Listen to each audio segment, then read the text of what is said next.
All right. Good afternoon, everybody. I'm Courtney Howard. I'm the volunteer chairperson of the Clifton Forge Parks and Trails Committee. A lot of people ask me, so what's going on with the All Abilities Playground project, right? We've been fundraising for it forever. We've been working on our plans, been trying to move forward. We had gotten word that we made it through the first round of congressionally directed spending. We were on track to get $2.5 million from the federal government to build the All Abilities Playground project. President Trump came into office, grants, not happening. It was the first thing we heard, the grants are gone. It's not gonna happen. So we are still fundraising, we're still working on the project, we're trying to break it up into phases, trying to figure out how we can do it in small parts, little bites along the way. But that's what happens. Federal programs affect local. That's just the simple facts of it. People want to say, well, I voted for this because I voted for Trump because he's going to do this thing, that thing. But then they want to complain to me that we still don't have this, that, and the other local thing, that all of us are just volunteers trying to get done. And I'm not the one who got rid of the $2.5 million, but I'm sure feeling the effects of it because my kids would love to have a nice playground to play at. A nice splash pad when it's hot like this outside. We could have had this on track and it's been cut. Another thing that I'm going to talk about, I read this recently on Facebook and Joan asked me if I would like to read it. So at the beginning of this week, they were told at Planned Parenthood that they can no longer bill Medicaid. Millions of people just lost access to essential health care with zero notice.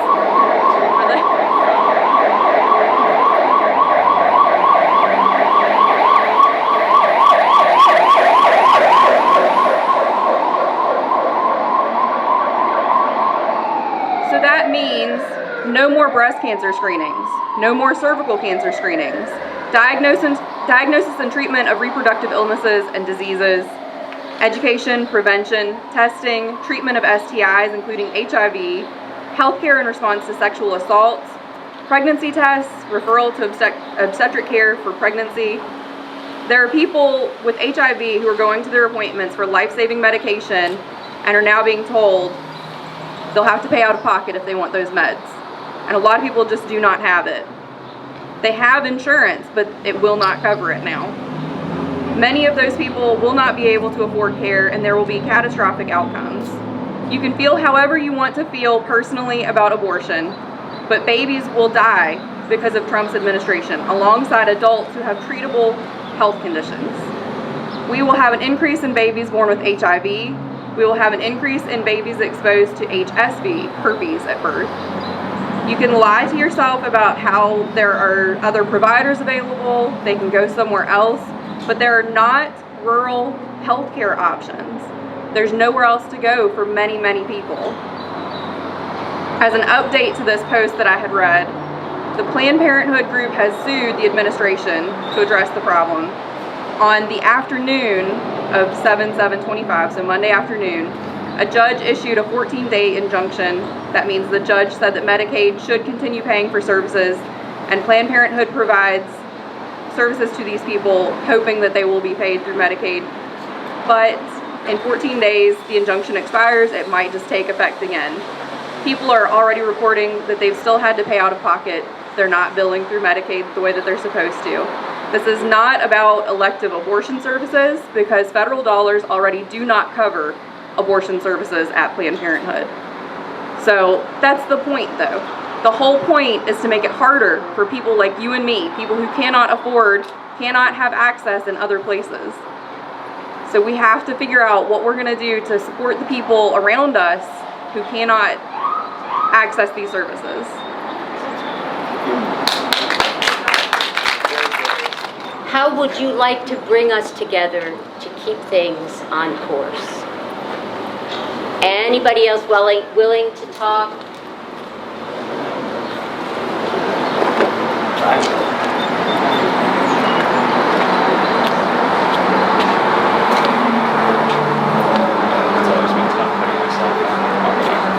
Yes, Mr. Mitchell said, Mitchell, I'm sorry. All politics are local. That's what I was taught from a young kid. And that's why I kind of lean on everything going on here in Clifton Forge, Allegheny County, Covington. And a few of the facts I have found that Allegheny County spends per student $1,392 less than the other communities around us. Now, when we start taking away the programs like lunch programs, each student receives a certain amount of money in this county, and it's 100% right now, get free lunches. And that comes to $3.5 million a year. That $3.5 million a year is eligibility is on the SNAP benefits. So the lower the SNAP benefits, the lower the amount of children that are going to get free lunches. And I did find this one kind of interesting. It was a chart from the people who pay, and I think it's the Virginia Education, that actually pay for the $3.5 million. And a lot of people say 20% is about the poverty rate, but that's a per family number. And that's can be misleading, because here's the way the schools got it down where they actually apply for it. Sharon Elementary School has a 51.90% poverty rate.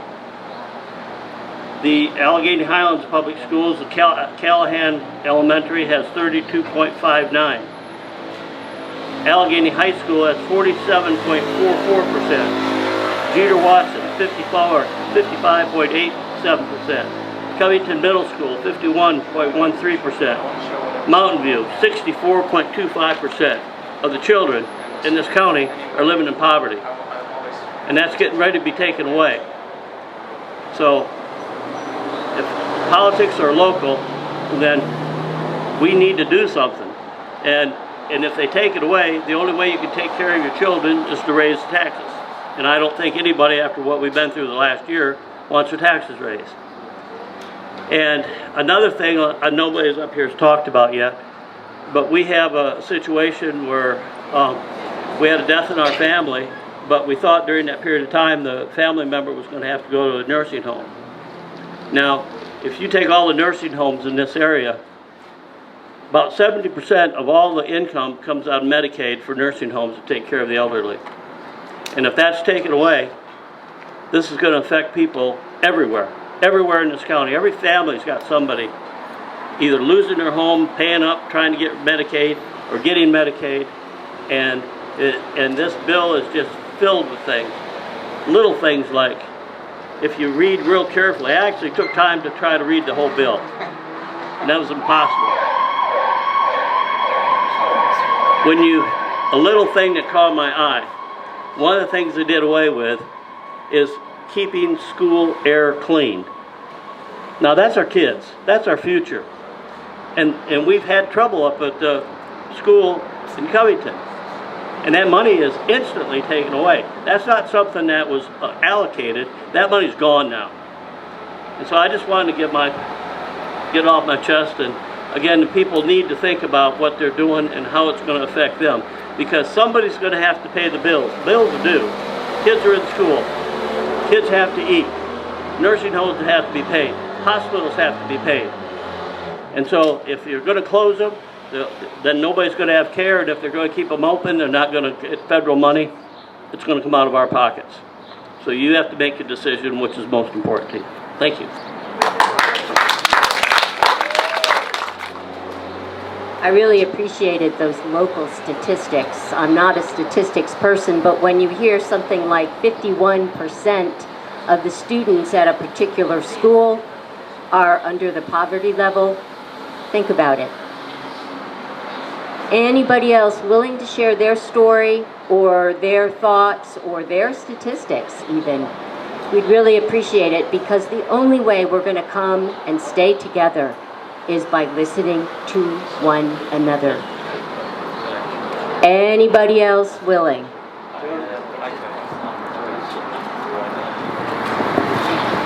So, I don't know if I really have a very good end message for this speech.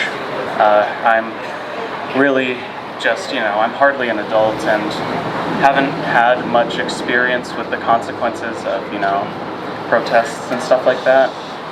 But I just think that it's so insane that so many people in America are okay with the fact that there is actually just a straight up fascist, a registered sex offender, and alleged pedophile in office right now that is running the country.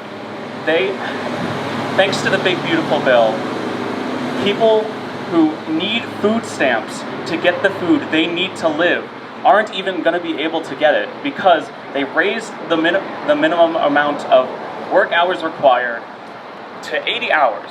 And the excuse is people with 80 hours who work 80 hours a day don't even need food stamps because they already make enough money. Okay. Sorry. You're good.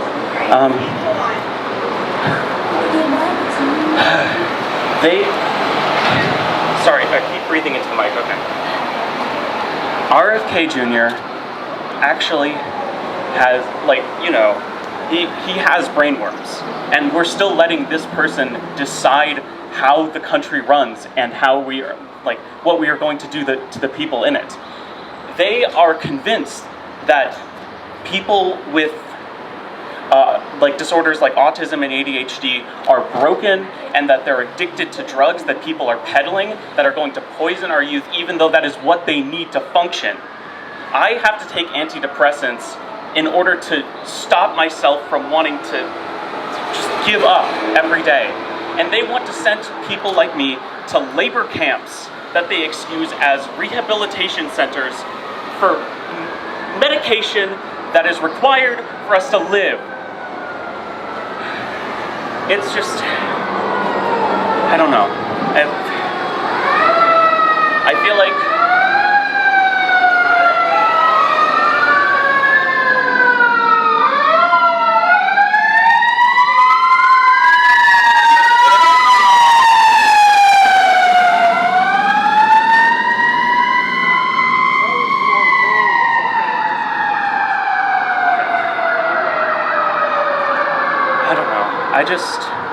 in my limited knowledge and experience, I just feel like whatever we're doing already, we need to do more of it. And I just feel like more people need to realize how delusional this country has become. But I don't know how to sway people. I don't know how. It just, it makes me so angry, and I needed to get that out. Thank you, Luke.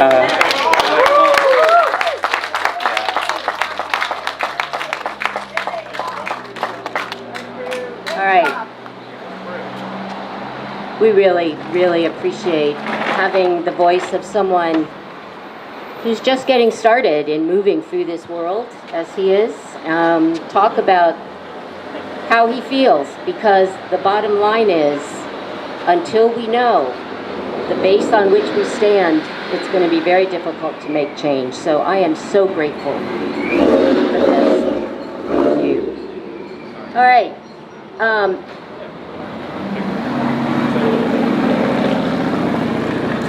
Hi, I'm Mac Beard, and the reason I got into this, I wasn't real sure about my son's political, I really wasn't sure what my son's political bent was, so I asked him. He's 45. And he said, well, I kind of feel the way you do. He says, but you guys thought you had it fixed 60 years ago and it didn't stick. What are you going to do now to make it stick? So that's why I'm here today. And I think if you go home and you ask your children what it is that we need to do now, they'll give you an honest answer. So, thank you very much. I'm going to turn it back over to Bill Parks. I should have gone first because I know how to swallow a microphone. Do you know what you call a politician's driver? A campaign manager. And we've been driving all over the place. I've been helping Sharon Burgess with her campaign. We have been to Newcastle, We've been to Buchanan twice. We've been to Balloons over Rockbridge. And I want to tell you something about Sharon. Every place she goes, she's a magnet. There's something about Sharon that makes people approach her and unload their hearts. When she asked me to do this, I said, I'll be in the shadows. You're the candidate, they're going to talk to you. And they are. It's a phenomenal thing to watch, and Sharon is local. And that's the theme of this little gathering, is all politics are local.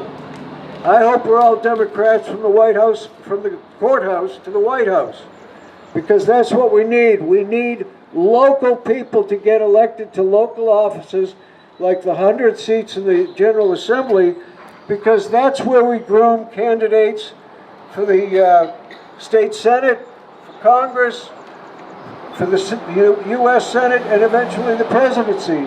And we have not been training our candidates. We have not begun at, it's not the bottom, because every office is important. But anyway, I wanted to let you know, the yard signs arrived yesterday, hundreds of them, excuse me, but we don't have the stands yet. We hope they'll arrive Monday. So we appreciate your support. And there's a whole bunch of pins on the ground up here. Come on up and get them. And thanks for all your support for Sharon. You can go on Act Blue, you can give her $5. It's easy to do. And that's all I've got left to do.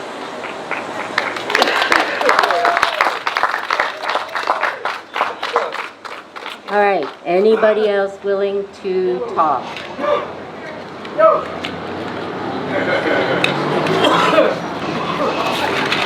Come right on up, sir. Good afternoon, all. My wife and I are from Lexington, BV, Rockbridge County Democratic Committee. We're pleased to be out here to support you guys today. I'm very happy to see some Democratic faces in this area of the woods. But I wanted to say a couple things about Ken Mitchell. I've known Ken for a number of years, mainly through the Democratic Party. Ken is honest, he is a veteran, he's here, he's not in wherever Ben Klein is hiding. He'll answer the tough questions, and he will do the best he can for you and I. I can't say that about Ben Klein because I've never seen him in the last 3 years I've been involved. So I'm not sure he's even alive, to be honest with you. But I know Ken Mitchell, and I know people. I can read a person, and Ken is a person that will be there for us and nobody else. I do not see him bowing to anybody to kiss a ring. So I encourage you to vote for Ken. Wish I could say more than once, but that's against the law. But please remember Ken.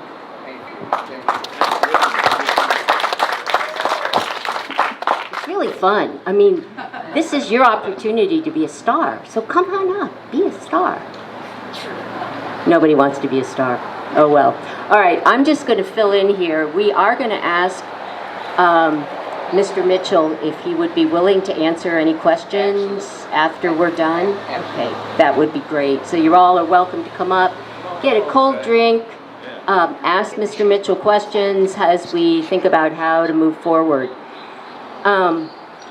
Just one more thing I want to say as a local person. I consider this my home. My dad was a pastor, and we moved every 5 years. And so when I came to Clifton Forge and felt what I felt here, I said, this is home. And I returned after I retired to stay here. Here is a difficulty we are now facing locally on top of everything else that's been talked about. I want to point out to all of you that Clifton Forge, District A and District B, East and West, have no candidates running for the Board of Supervisors in November. Both seats are up for grabs. No one went out with petitions to get qualified and certified to be on the ballot. This means, my friends, that we are looking at the possibility of having Mickey Mouse and Donald Duck be our Board of Supervisors members from Clifton Forge as a write-in candidates, all right? So what I would like to invite you all to do is to think very, very deeply and seriously about the possibilities of running for the local seats on the Board of Supervisors. I did it for 4 years. I've paid my dues. However, it has many opportunities going forward. We have a wonderful new county administrator. I would think really seriously about it, and then come and ask the Democratic Committee for help in publicizing your write-in campaign, all right? If you'd like to talk more about it, I'd be happy to. But right now, please come up out of the sun. Please talk to Mr. Mitchell, and thank you for coming today.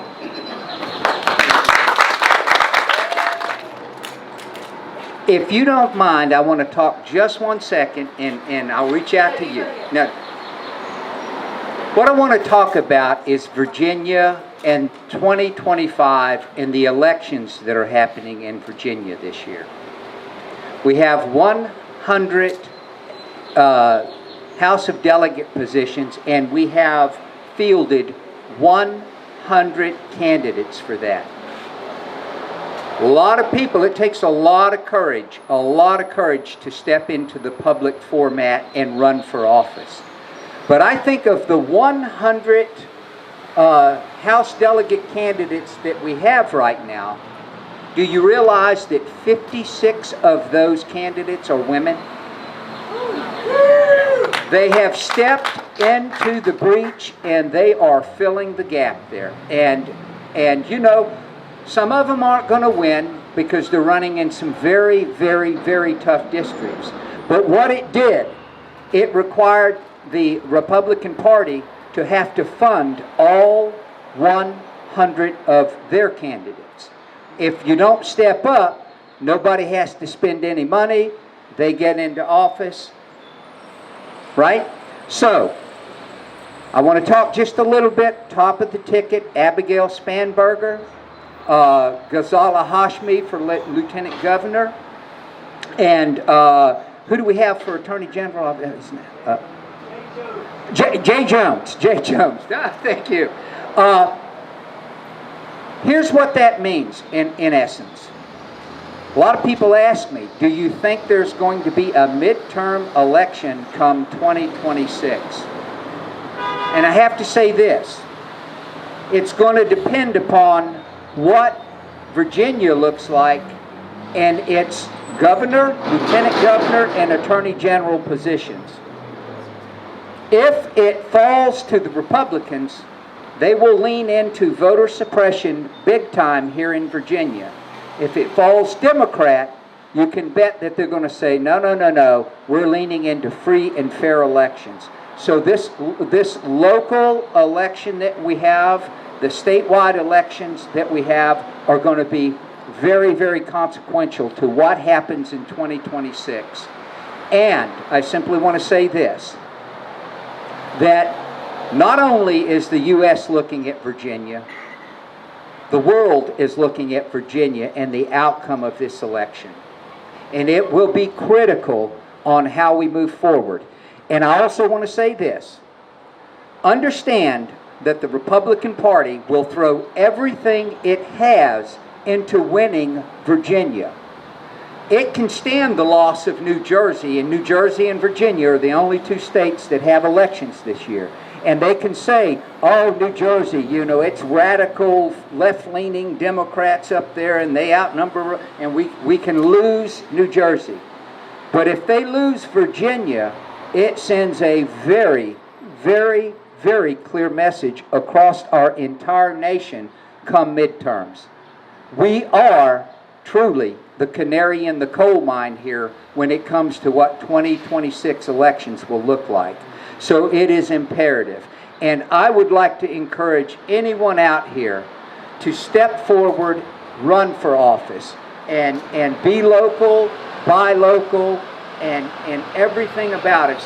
You know, our economy needs to be more local. Let's get away from corporate America. Let's support these small businesses, these small contractors, these small restaurants and out here, all locally owned. We've got to support them because they are going to support our community. That's going to help our children. That's going to help each of our neighbors, and it just rolls on from there. So let's be local, buy local, and stand here and be Clifton Forge strong throughout this thing. Thank you, my friends.